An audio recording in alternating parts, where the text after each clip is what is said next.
Hi everybody, welcome to Rusted Up. So today we have here Chris Kangas from UP Jeeps, and what he's going to do is he's going to run through having some recovery gear on board when you go out on the trail. And he has an insane amount of recovery gear. An insane amount of recovery gear.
Oh, he's out.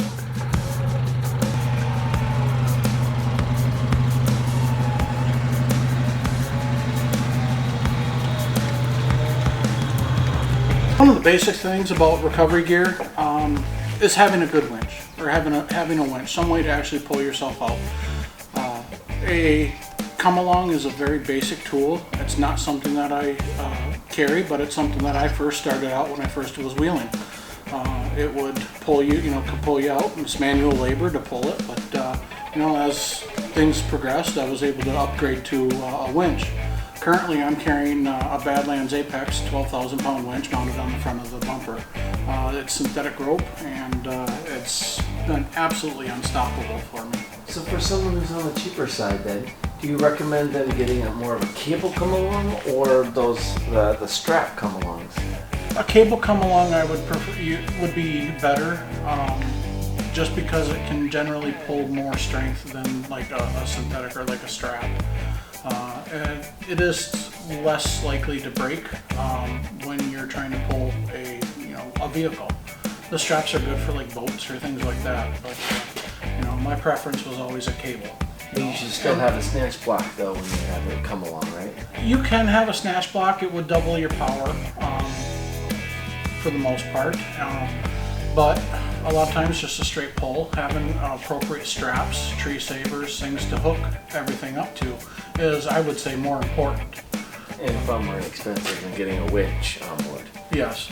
However, I will say, and I am not paid by Badlands or Apex, Harbor Freight, either, but right now winches are so available, so affordable. Most times you can find it for about $500. Our Smitty built at $326, and again, no affiliation, but for $326, we have used those extensively, covered them with salt and mud, and they still keep going too. My other Jeep, I have an XJ. It runs a Smitty built 12,000 pound X2O as well. So I'm familiar with them both. When it came to time to build this one, just for the price point and what I was doing with everything else, I figured what the heck, I would try the Apex. I walked into the local Harbor Freight and walked out with it, and most times where I was looking for a Smittybilt at the time, unfortunately, 2020 was coming around, things were hard supply. So for me, it was kind of what was in supply and what was easy to get when I was building it. And that's why I settled with the winch that I have. That synthetic rope is nice. Oh, it is. It really is. You can handle it without having to wear gloves, if need be. And the other thing that I like, and that's one of the first things that I'll start with, is if by chance my synthetic line actually breaks. I have something by Factor 55, again, no affiliation with them. But this right here is actually used to repair your winch line. And all you have to do is take the needle, it's called a fast fit. You screw this together and then you would thread this down your line, put the broken end in here, it expands out, and then you just feed your line back in there, and it almost reminds me of like a Chinese finger cuff. Yeah. But then that'll actually, as you pull down on it, that'll pull your line through, and then you can fix your winch line. So this is just for me a cheap insurance. Yeah. I did not know about that. So that's one of the things that I have. Just to start with. I like those bags in the back of the seats too. They help when your water comes in, like it did with us today. Yes, yeah, thanks Paul for that one. Go right. I mean, it happened to me first. So something else is, I mean, a winch line's you only have so much feet that you can pull a winch line up. So if you start adding snatch blocks to your pole, you're shortening the distance that you might be able to have a potential recovery. So if your anchor point has to be farther away, you need some sort of an extension. So that's one thing that I have here, is 100 foot of synthetic extension line. Which we desperately could have used today. We could have, but we made it work. That we did. So that right there is one thing that I can use. So, and right in my pouch, and I don't know if Ryan, our awesome cameraman, and there's my winch controller for the Apex, all wireless, but it does have a backup cable too. I noticed. So if the controller actually does malfunction wirelessly, I can still plug the cable in and I still have winch capability. For me, I like having things having a backup to a backup. So, and when I say that, tree savers. Always good to protect our environment and protect our trees. And they also can add as a good extension. So I got one tree saver there.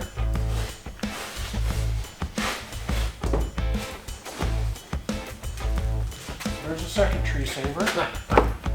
There's a third tree saver. That one's had some use. It looks like it. Then first, to protect the synthetic line, or the synthetic line, if you're going to be around a bind or whatnot, Badlands actually supplies us with the winch, and it's a winch line protector. Oh. So say you have to, or running along rocks. I was up in Moab last year, pulling a guy up, and this would slip right around the cable, right along the rock as I was pulling him up. So these are nice. Keep it from chafing. Yeah. Here's a snatch rope, or toe strap, but I like to have a couple extras around it. I would just tie a knot into that if I needed just a little bit more extension or another tree saver. And then I have some bow shackles.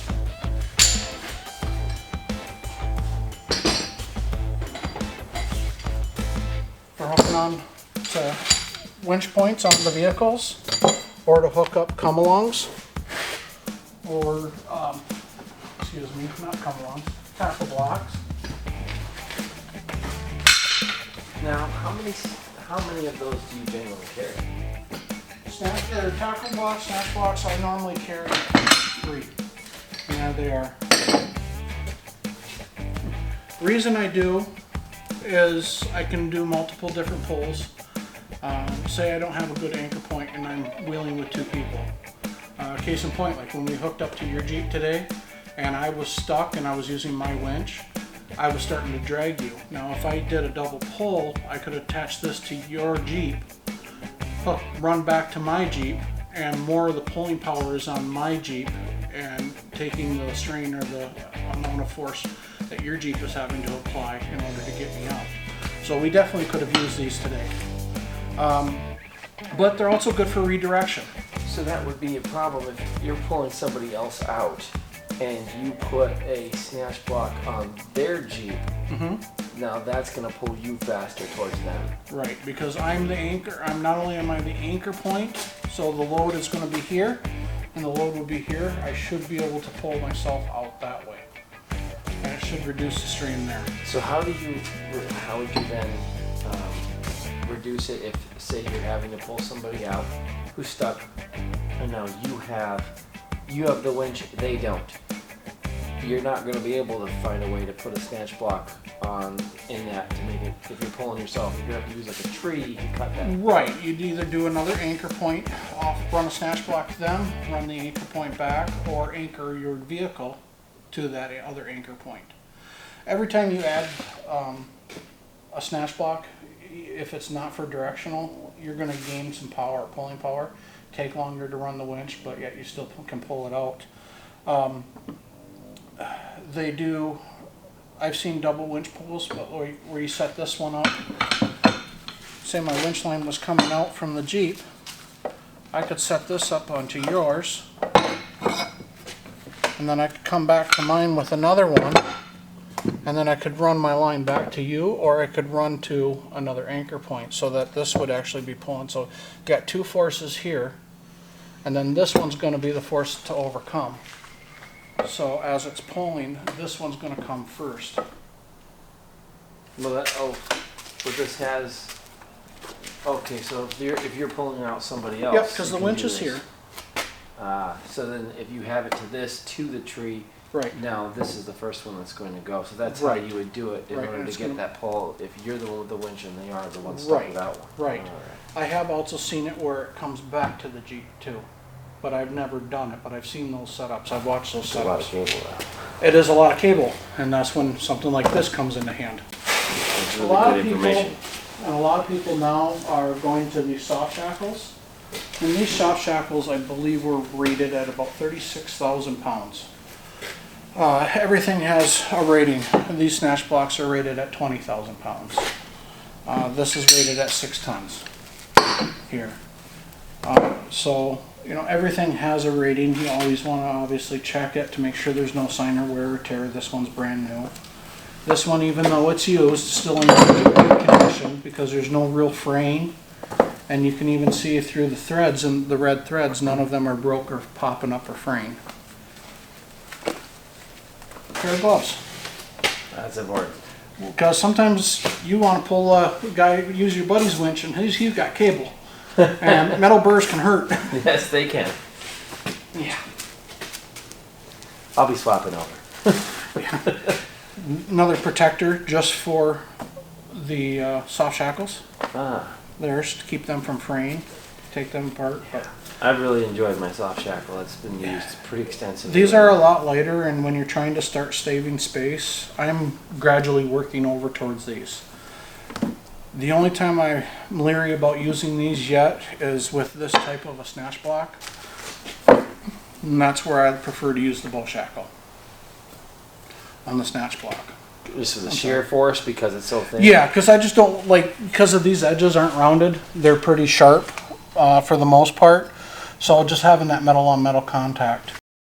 One thing I have seen, and it's kind of a no-no, it really is a no-no, is I've seen somebody take a winch line like this, or they've taken an extension like this. Oh, please don't tell me they ran it through that hole. Well, they ran the bow shackle to this, to the end of their winch line. Okay, into their winch. That creates a lot of metal if this decides to break, if your winch line decides to break. Oh, I see. So I always prefer, as a safety measure, and that's why I tossed this to you when you were hooking up my winch line, is because if it breaks, the winch, I don't have anything extra flying back at me or, you know, in the direction. So it's much safer, and it's also a quick way to run and connect this extension to the winch. This way. So you just slide that up. I've been using this on the end of mine, but I generally lay down something on top of it to make sure it doesn't pop back.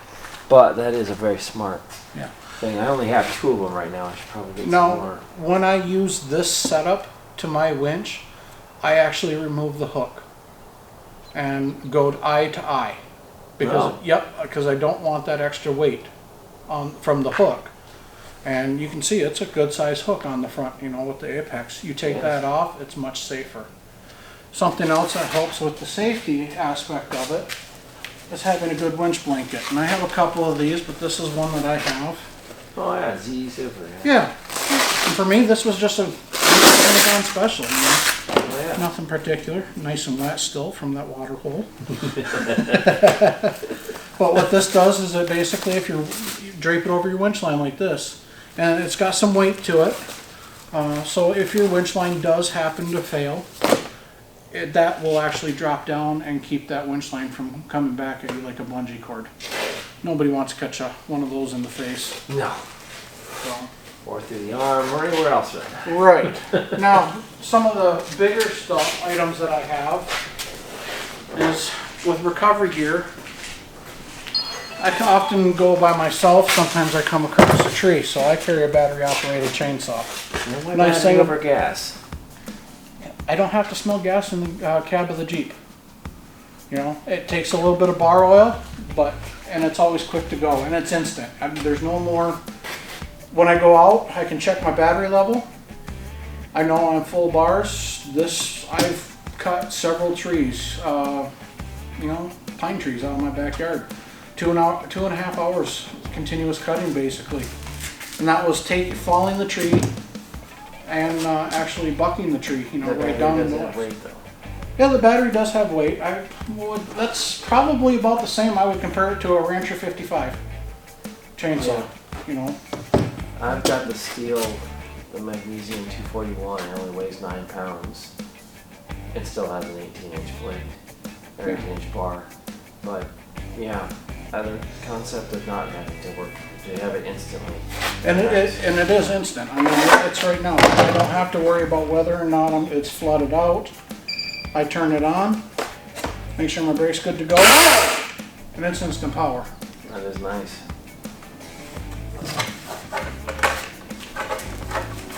I can see what the end is over that. Yeah. You know, some things I've seen other people carry. Reciprocating saws.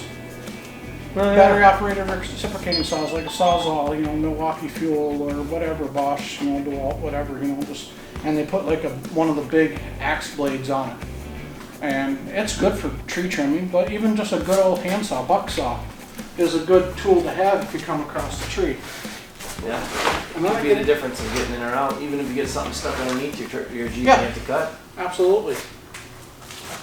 And then I get into my big bag.